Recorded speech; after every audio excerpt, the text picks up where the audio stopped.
I mean, I don't have much confidence, I've got to say to you, that these planes are ever going to take off, that anyone's actually going to be sent to Rwanda. Do you, sir? Good evening. Good evening. Well, I listened to your commentary, and you've been obviously very clearly very disparaging about the Conservative government and its ability to handle immigration. Do you But blame me?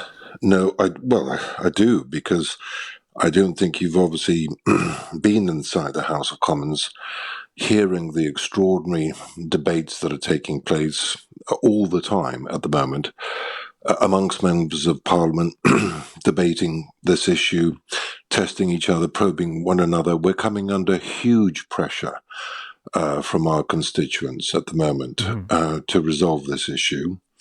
It is at the forefront of debate within the House of Commons, and I think many of us realise that unless a solution is found, it could precipitate us losing the next general election. So this is going to be obviously a critical issue for us, and that's why the pressure is on the Prime Minister and the Home Secretary to deliver. Of course, I don't dispute any of that, Mr. Kawczynski. What I'm disputing is that the plan in place is going to achieve what you say it needs to achieve. Well, of course, there are many, many complications. I've been studying very carefully the Australia-Nauru deal, which has been a tremendous success, I think, for the Australians in being able to limit illegal migration. Of course, they find themselves in slightly different circumstances than we do.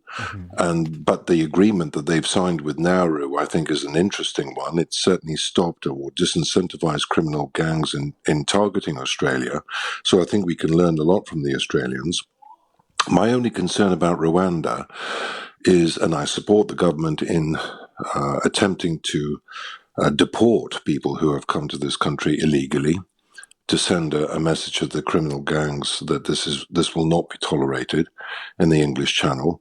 My only concern is with Rwanda itself, because and I've written about this in my local newspaper in I've seen Shropshire, which is that America and other countries have condemned Rwanda very publicly for supporting the M23 terrorist organization, which is infiltrating Congo, killing Congolese soldiers, raping Congolese women, because the allegation is that Rwanda is attempting to seize the northeast part of Congo, which is a very mineral, diamond-rich area.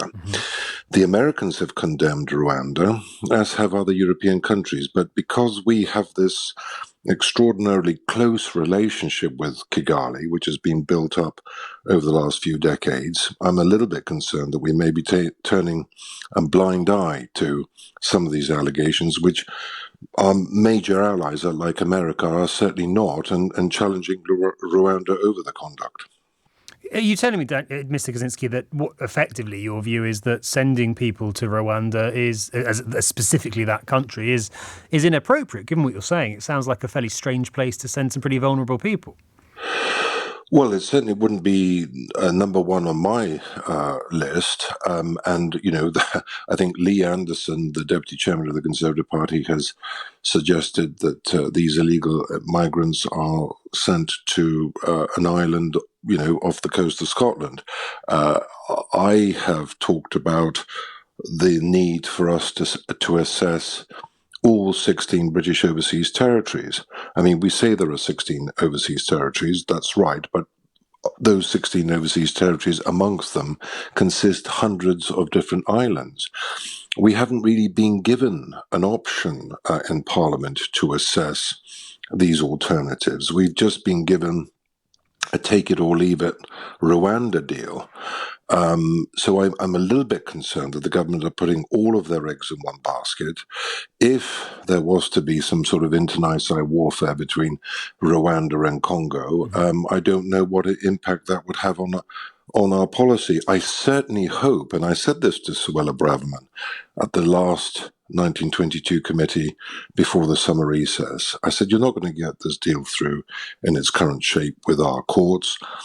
And you also need to have a backup. We need to have a an alternative country or an alternative overseas territory that can certainly be utilized as a backup in case something goes wrong with Rwanda. And what did she say to that?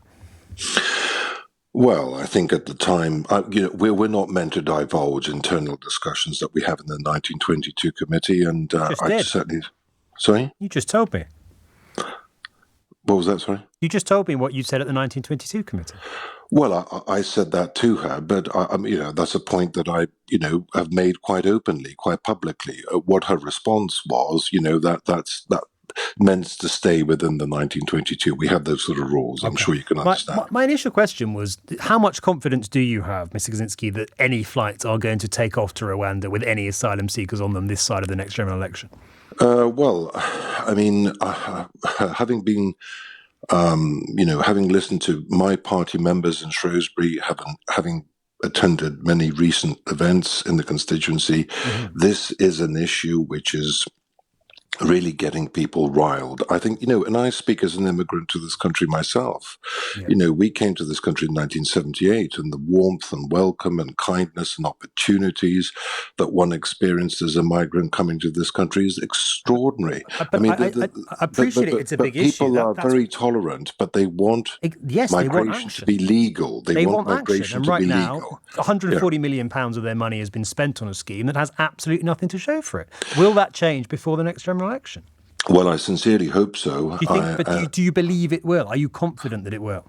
Oh, I think such is the pressure now being built up from my Conservative Party colleagues. I mean, that there is a very, very fierce, intense debate in the House of Commons. I've just come from the House of Commons, and I can assure you that this issue is getting the strongest possible debate, but it's internal talk, debate. Yeah, there's a lot of talk and there's very little action. That's the problem. There's a lot of action, and by the way, may I just say, you talked about Rwanda. The Prime Minister is also, as you know, and I hope you've articulated this to your listeners, recently signed an agreement with Albania to return a lot of illegal Albanian migrants, which had made up a lion's share of illegal crossings in the past. They're in negotiations and discussions with Italy and other European countries. So yes, Rwanda is an important element for them, but there are ongoing discussions taking place with many other countries as well.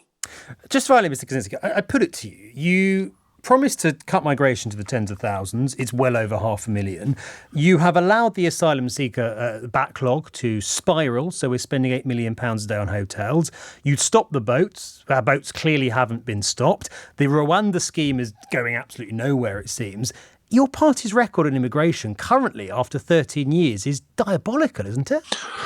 No, and of course we don't live in a dictatorship where the government can just issue an instruction and do X, Y, and Z. We live in a democracy and in a society where there are very strong elements, whether it's the courts, the legal profession, the human rights organizations, many organizations, and large elements of our own society as well, who are determined to prevent the government taking what they consider to be draconian actions and actions which goes against... It's not about draconian, it's about law. It's the fact that they are currently, the government's current plans are illegal. Well, as I say, the Home Secretary has just been to Rwanda today to sign a new agreement with that country. Let's wait and see how the government responds to the latest ruling from the courts in this country and what the European Court of Justice says.